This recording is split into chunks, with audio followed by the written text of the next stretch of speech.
So it's raining here in Arizona, and that definitely means that it's time for some dirt bike riding. My girl's a little beat up here. I need to give her some TLC. So I think we're gonna go with some new graphics, some new plastics, kind of freshen up the look here for 2021. Got her all prepped up, got a fresh air filter, got the oil ready to go, threw on a new set of grips.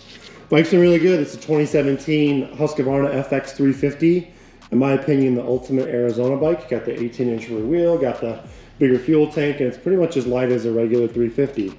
Love the bike, and we hit 102 hours, so been a really good bike for me. I had the top end redone at a local dealer here, AEO, a good shop. They redid the suspension for me as well. But we're gonna freshen her up with a new graphics kit. So wanted to get away from all the teal. Like after I put the whole bike together, I really didn't like the teal on teal. The logo doesn't pop as much, and I didn't really like how it looked with the white frame. I tried to cover up the white frame with the frame guards and with the trailing arm, excuse me, the swing arm guards. So we are going to add a little bit more white and then kind of make the look even simpler. The kit I got was from this company, Skda, Skda. I think they're from Australia, and I've been following on Instagram for a while. They make some really clean looking kits. So we're just gonna go really simple here. You can get an idea. Here's what the shroud's gonna look like. And I already started with some new plastics. You can see, did the side panels, still keeping my number 930. 930 is the number that I had when I raced Best in the Desert Vegas to Reno, and I kind of just stuck with me. And at first I didn't like this, kind of like a new school look. I usually run a works class, B class, which is a yellow background, black numbers, and these are kind of like ghosted out numbers, but honestly it's fitting. I mean, I don't really race anymore. I get the wild itch every once in a while. I might make a comeback, but still looks clean. And gonna go with the white plastics on the rear, and then already got ahead of the game here and did their all white seat cover, which can be hard to keep clean, especially when we got some mud here. But used a staple gun, a DeWalt gun. I'll show you that in a second. Not the cleanest, but this seat's pretty flat, like a lot of these new school motocross bikes are, so it's not that hard to get it pretty good. And pretty easy. So as a whole, so far went on pretty well, and the graphics that I did do worked pretty well to get them on. So I'm liking how they turned out. There's basically no bubbles or anything. So I'll show you what I do. I've done these graphic kits dozens of times. I've tried with some moisture or soapy water underneath the graphic. I've tried just regular. I've done them on the bike. I've done them off the bike. Do a little bit of both, kind of show you what works for me, as well as the heat gun that I like to use, just to kind of get these edges, almost melt them on so they look good and they stay good and kind of seal off the edges and prevent anything coming off, getting dirt inside of there, so they're gonna look good for a long period of time. All right, so tools and chemicals that I use to go ahead and put the seat cover on, as well as the graphics. So starting off with the seat cover, I've got this DeWalt staple gun. I think I'm using 3/8 inch length staples. You can go with staples that are a little bit too long and aren't going to work as well. You're going to have to plug this into a power source, but honestly, I love this thing. It's made seat cover install so much easier. I used to use a really cheap stainless steel one that I always had to fight it. This isn't even that much more expensive. I want to say it was under 30 bucks. Definitely invest in this when you're going to go do your seat cover. Heat gun, I just stole this from my wife. This is from a craft shop. Paper Source, it looks like the brand, but plugs in again, adds a little bit of heat. You can use a blow dryer. I've done that many times, but if you got one of these, your wife's got one of these, I think it's a little bit hotter than a blow dryer and works quickly. I use the same thing to heat shrink my wiring jobs. As far as chemicals, you know, we have some new plastic, we have some old plastic. So starting with the new plastic, of course, didn't really need to be that clean, but old plastic we're gonna get into. I've got to get some of the stickers off. Got to have the goo gone. This is definitely what you need to get the sticky stuff off. I think we're going to encounter some of that here on the front of the bike. But the one thing I don't like about it is after you do use it, it's got a real slippery sheen. And if it doesn't dry up, we'll kind of go over it again with something like this, a standard degreaser like SC14.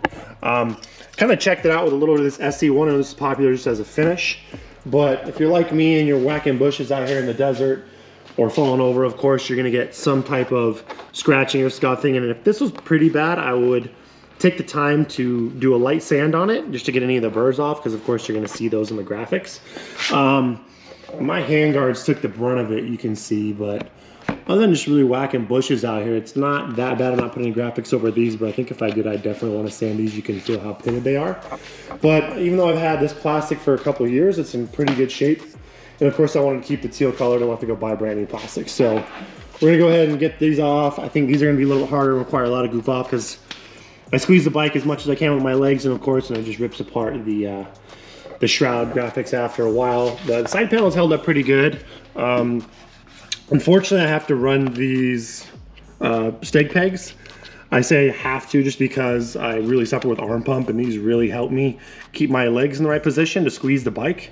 I've been riding for a couple of years, and it's hard to ride without them now, and I think they really help. I hate how they look on the bike. I hate how they beat up the graphics and all that, but it is what it is. It's just a necessary evil for me at this point. So I'm gonna make this bike look pretty for a desert bike, you know, the 100 hours that gets ridden, and get her all churched up. So let's get into it.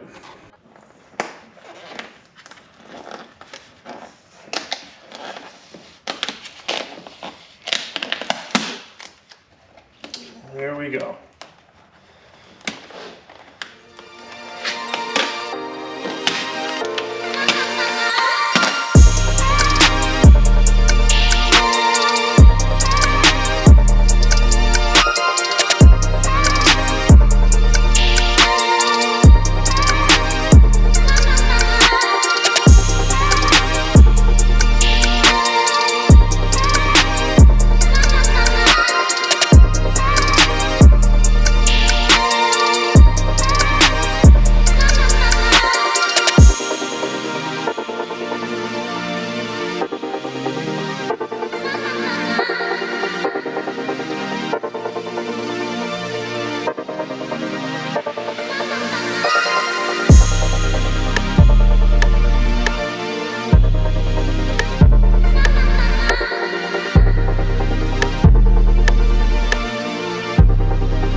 All right, so you saw the process. Here's a couple tricks that have worked for me, and you saw what I did is, I did leave some of the plastics on the bike with these type of shrouds with the profile of them and the shape of them. It wasn't that difficult.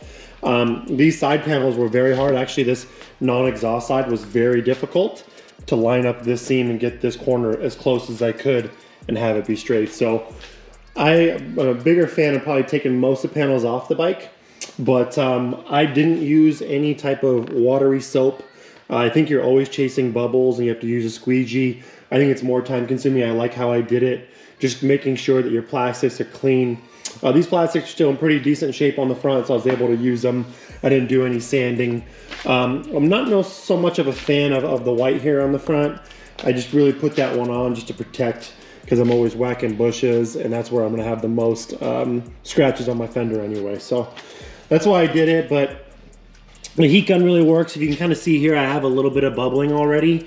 And one trick on the heat gun is to just not be too excessive with it. Make sure you use it to get your edges all set up. This is a little thing's gonna drive me crazy right here. I wasn't able to get that out too. But when you use the heat gun too much, then this stuff really, the graphic starts to get thin and then move around and stretch, causing some of these bubbles. So I'm probably gonna go through this again really quick before I go ride it. But just get your edges with it. Try to be as smooth as you can, but don't go excessive with it. That way you're just gonna get that nice bond. If you see any things that you might have missed, like you can see this is coming up, I might go over this again with the heat gun, but not to be too excessive with it. This is maybe the coldest weather I've ever installed graphics, so it was harder to get them off, and luckily didn't have as much stretching, which can happen a lot more when you're putting in the desert weather that we normally see 90 degrees plus. So curious to see what you guys think. Comment below. I think this company, they should have a lot of clean stuff so you can get pretty custom with it. They did a Black Friday sales, 20% off, and it's a good looking desert bike. For a bike that gets hammered out in the desert 90% of the time, gonna go hit some moto, get some content out riding with this perfect weather. So Super fired up on that. Came with some fork stickers, but they were white. Again, I didn't like the color theme. I wanted to keep the whole front of the bike teal, so I left them off. Fork shroud's gonna get beat up a little bit, but not a big deal. Still overall preferred this for the look. Threw some fresh grips on here. Tightened up my throttle cable. Here's what it looks like with the stag peg installed on this side. It doesn't cause too much damage on the shrouds, but if you're tall and you have issues with arm pump, or if you pound a lot of whoops, like my buddy's not even that tall, but he ran these down in Baja, I do recommend these. They are hideous, but they really help your boots sit against them. And if you have a hard time kind of squeezing, it really helps you keep up on front of the bike where you should be. Installed some new peg toppers. I run these Pro Taper pegs because I'm super tall, so having this 5 millimeters lower than stock really helps give me a little extra leg room. Doesn't sound like much, but it really adds up. And that's it. Got the FMF tie slip on, just kind of lightened it up, made it look cool, has a little bit cooler sound, and man, she's ready for battle, ready for another 100 more hours. There's not many new dirt bikes that have come out that have really given me the itch to want to change or upgrade. Like I said, I think in Arizona, this is pretty much the perfect bike. I'm 200 pounds, so I mean, I fantasize about riding a KTM 150. I think I'd be doing a lot of top ends on that. I'd love to have a 450 to go to the sand. I'd love to have a 250F. I'd probably, if I could pick my dream garage right now, I'd have a KTM 150. I would have a Yamaha 250F because those bikes look really strong right now in the racing world. I'd keep a KTM 350, a KTM Husky, you know, gas. KTM did launch a Caleb Russell 350F factory edition, which looks like an amazing bike. That's the bike I'd probably like to have most right now. And then I like to have just some type of a 450. That new Honda looks cool. Some 450 for the dunes, but I have a hard time riding them, holding on to them. So not near as fun as the smaller displacement bikes, even though I'm 200 pounds. So like I said, man, for Arizona, this is it. You got the 18-inch rear wheel. It really helps with a lot of these rocky trails. Great power. I can go take this thing out to the dunes. I probably will. I got a nice flag mount for it. I got a paddle. So we'll see how she goes. Take it up to Glamis at least once before the season's over, I think, and go out and have some fun. I'm gonna get out to it, get geared up, got a new set of boots too, and weather's good, so we're gonna go out and rip. Catch you guys on the next one. Thanks for watching. If you guys like the content, please like and subscribe, and we've got a lot more coming your way.